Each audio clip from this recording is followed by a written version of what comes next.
मैदे की सोजिश और अंतड़ियों की सोजिश, खुराक का हज़म ना होना, पेट में दर्द रहना, बहुत ज़्यादा गैस बनना और अंतड़ियों में सुद्दे बन जाना। इनसे ये जो दवा है, इस दवा की मदद से ये अंतड़ियों के सुद्दे पानी की तरह खारिज हो जाते हैं और गैस ख़त्म हो जाती है, दायमी कब्ज़ ख़त्म हो जाती है। अंदर में कोई सोजिश वगैरह या मैदे की सोजिश है, तेज़ाबियत है, वो भी ख़त्म हो जाती है।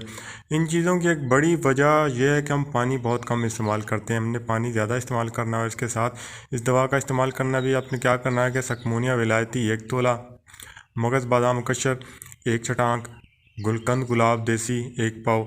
अभी क्या करें कि सकमूनिया को हल्के हाथों से खरल करके नहायत बारीक पीस लें। इसके बाद मगज़ बादाम का पाउडर करके ये भी इसमें मिक्स करें और हल्के हाथों से खरल करें और अब गुलकंद के साथ किसी कुंडी वगैरह में डालकर इनको अच्छे तरीके से घोटें कि एक मरहम सा बन जाएगा। अभी आपकी दवा तैयार है। अभी आपने क्या करना है कि 1 माशा से 3 माशा तक रोज़ाना 2-3 बार हमरा नीम गर्म दूध के आपने इस्तेमाल कर लेना है। अगर इमरजेंसी की सूरत है तो इससे में आपने क्या करना है कि 6 माशा तक भी इसकी खुराक दे सकते हैं।